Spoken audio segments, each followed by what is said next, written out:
Дайындап тұрмын. Сәлем достар, қалдарыңыз қалай? Сіздермен бірге мен Айжан, Кербез арнасында. Бүгін сіздермен өзімнің ең сүйікті фильмдерім жайлы бөліскім келіп отыр. Тізімде менде ең алғашқы менің ең сүйікті фильмім ол La La Land деп аталады.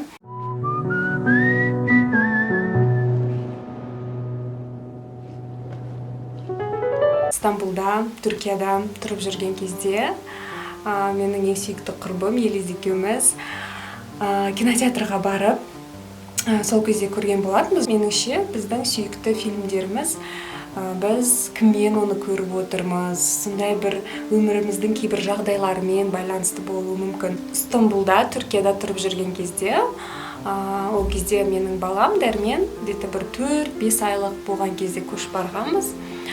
Сол кездері Елизбен таныстым. Бала туылғаннан кейін қалай сен күні бойы соның жанындасың, үйдесің, где-то бір 5 айлық кездерінде сөйтіп күні бойы сол баламен жүріп, сосын бір күні мен Диасқа айттым, все, маған бір күн, хотя бы бір кеш болса да маған демалыс керек. Я хочу в кино, кинотеатрға барғым келеді дедім да. Сосын как раз менің сол кезде құрбым Елиз болды. Айттым, давай кинотеатрға барайық, киноға барайық деп.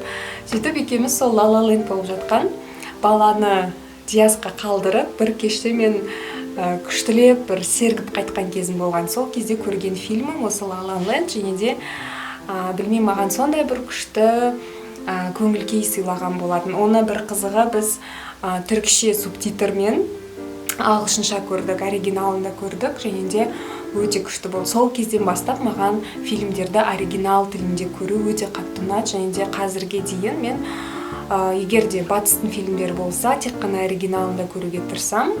Оригиналында көру үшін айтпақшы Netflix деген сайтты қолданам, Puzzle Movies деген сайтты қолданам.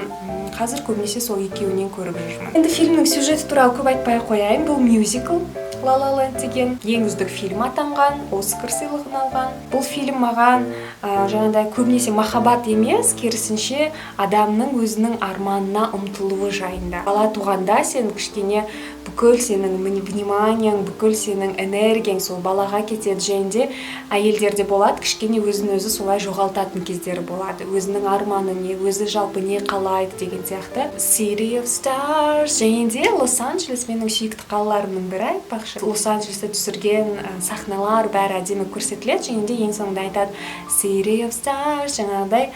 Осы жаңа мен іштей алып келген нәрсе, ол тек қана арман ба, әлде мен тағы да өмірге алып келе алмайтын, сондай бір кезекті мені алдандыратын нәрсе ма деген сияқты сөздері.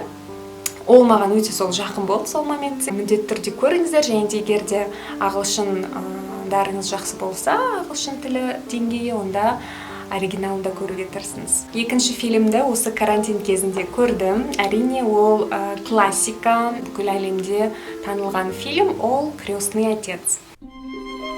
I went to the police like a good American. These are the boys who were brought to trial. Бұл фильм туралы көп естідім. Ішіндегі геройлары туралы бұрында білетін, бірақ отырып кәдімгідей өзім көріп шығуға енді ғана мүмкіндік болды. Атмосферный фильм. Режиссердің шеберлігі өте керемет бұл фильм. Фрэнсис Форд Коппола 70-ші жылдары түсірген, сонау Нью-Йоркта түсірген. Кейіпкерді аша білуі, кейіпкердің ішкі күйзелісін өте жақсы береді. Жаңағы Аль Пачиноның кейіпкері Майкл Корлеоне. Соның жалпы өмірін өте жақсы көрсетеді, адамның өзгеруін, мінезінің өзгеруі, неліктен ол сондай болып түсті.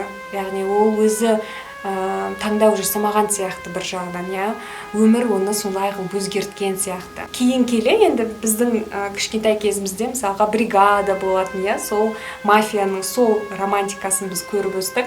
Және де осы басты кейіпкер жаңағы Аль Пачиноны тура один в один жаңағы Сергей Безруков, сол бригададағы белый болып ойнаушы, сол прям один в один өзінің кейіпкерін солай жасаған сияқты. Меніңше ол содан шабыт алған сияқты.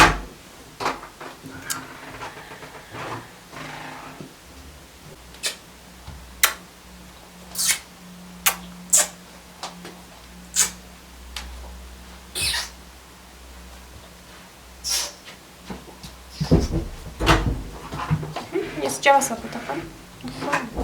Енді режиссердің қалай фильмдер дұрыс түсіру керек, пландар қандай болу керек деген тұрғыда маған өте күшті ұнады. Сол себепті қарап шыққан. Сонымен келесі фильмді айта кетейін, арасында қазақстандық фильм де болсын, қазақстандық фильм де қосайын. Жалпы маған соңғы кездері, соңғы бір 5-6 жыл, даже 10 жыл десек болады, қазақстандық фильмдердің ішінде ұнағаны ең күшті ең күшті, ең сәтті шыққан қазақстандық фильмдердің қатарында «Зеркала» деген фильм бар.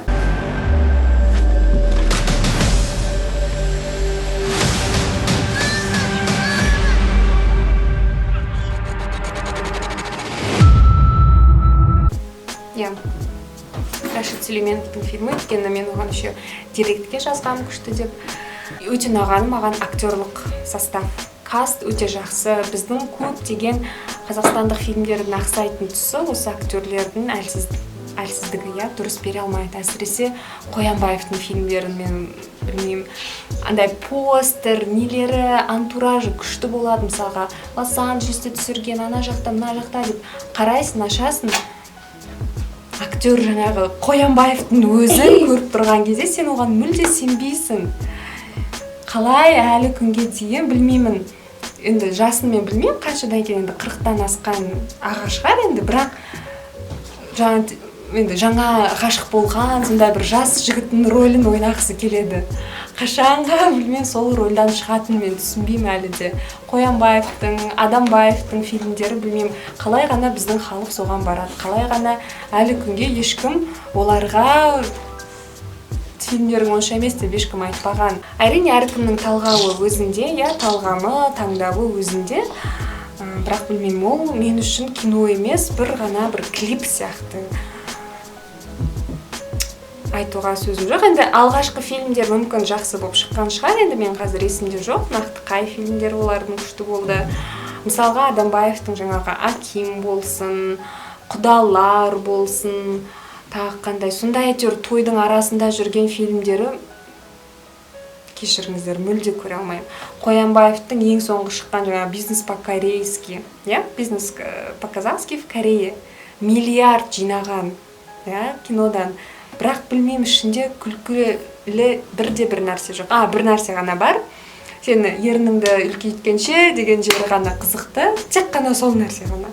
Басқа жерлерін білмеймін. My Love is Айсұлу бүгін ғана көрдім. Қоянбаев қалай солай актер болып жүр, мен соны түсінбеймін. Жарайды, көп нәрсе сол актерға байланысты негізі, актердің шеберлігіне байланысты. Бірақ өзінің орнына, жаңа өзінің кейіпкерінің орнына басқа профессиональный актерді ал. Сол кезде меніңше өте көп нәрсе күштірек болатын сияқты. Жарайды, бұл енді жаман фильмдер туралы қазақстандық жақсы фильмдердің ішінде маған сол «Зеркала». Өте бір соңғы 5-6 жыл бойы түсірген қазақстандық фильмдердің ішінде соны айтушы едім. Өте сәтті шыққан, жаңағыдай динамикасы өте жақсы. Фильм тез ауысады, кәдімгідей интригада отырасың. Фильм бір жарым сағаттай бола ма, 1,5 сағат, 2 сағат қалай өтіп кеткенін білмейсің. Шынымен де ең соңында не болады екен деп күтіп отырасың. Және де кәдімгідей сценарий өте жақсы жазылған. Бізде қазақстандық фильмдерде ақсайтын нәрсе ол актерлер мен сол сценарий өте қатты ақсайды. Режиссерлер бар, жаңағыдай пландарына демалған. Айтпақшы, Нұртас Адамбайдың «Тараз» фильмі өте жақсы. Мен қазір шындығында соңына дейін көріп үлгере алмадым, бірақ басы өте әдемі болып басталып келе жатыр. Енді қазірше нақты баға бере алмаймын, өйткені фильмнің кішкене ғана бөлігі қалды.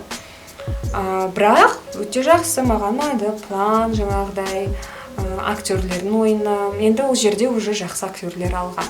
Енді Нұртас Адамбайға кішкене де болса жоғары деп айтайын Қоянбаевқа қарағанда. 4-ші фильм «Джентльмены» деп аталады, Гай Ричидің фильмі. Ты знаешь, льву, чтобы выжить в джунглях, мало вести себя как царь зверей. Надо быть царем.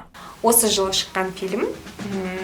Актерлық составы енді өте керемет. Мэтью МакКонахидің барлық фильмдері маған ұнайды. Актер ретінде өте керемет, менің сүйікті актерлерімнің бірі.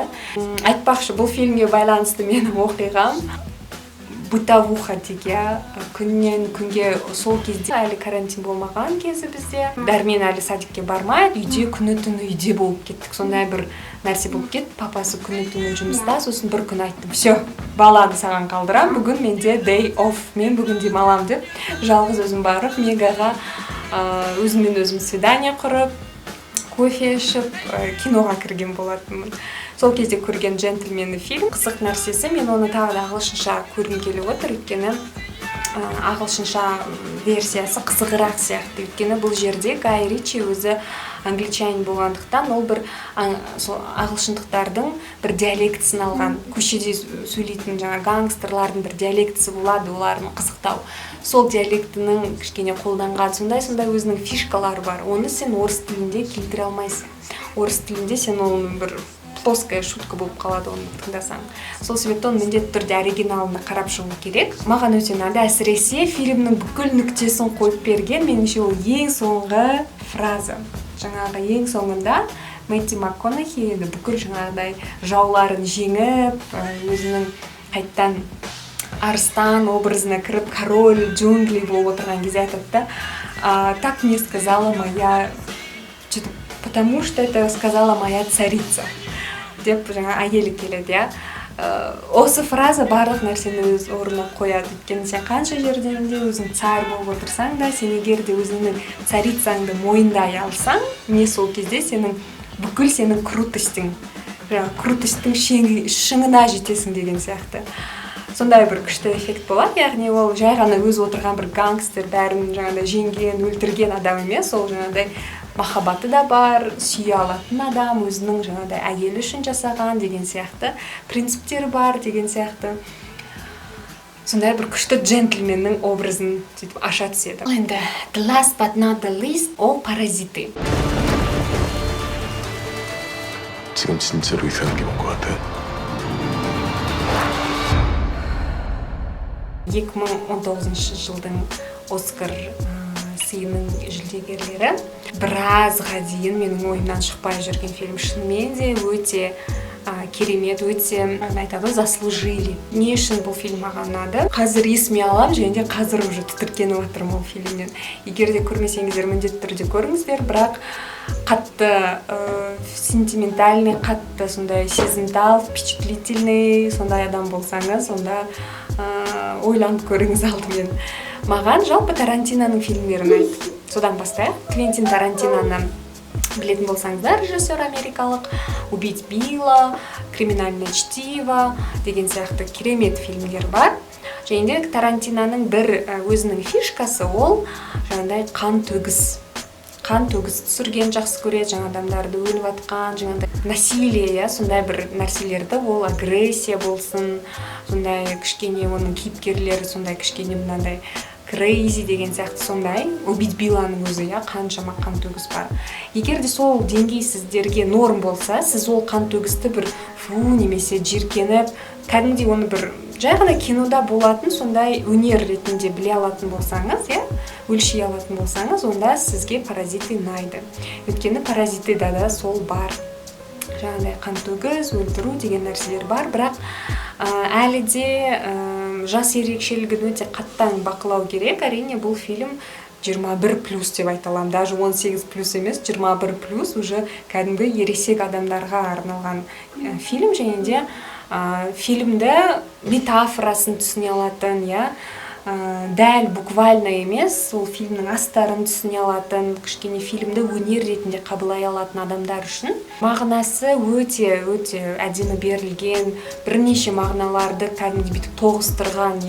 Мысалға біз оны Диас екеуміз барып көргенбіз, есімде кинотеатрдан шыққаннан кейін мен былай түсіндім деймін, ол басқа қырынан айтады. Яғни бір фильмді көре отырып адамдар кез келген, яғни жан-жақты бір мағына алады өздері үшін. Сондай бір ол өте бір терең мағыналы фильм.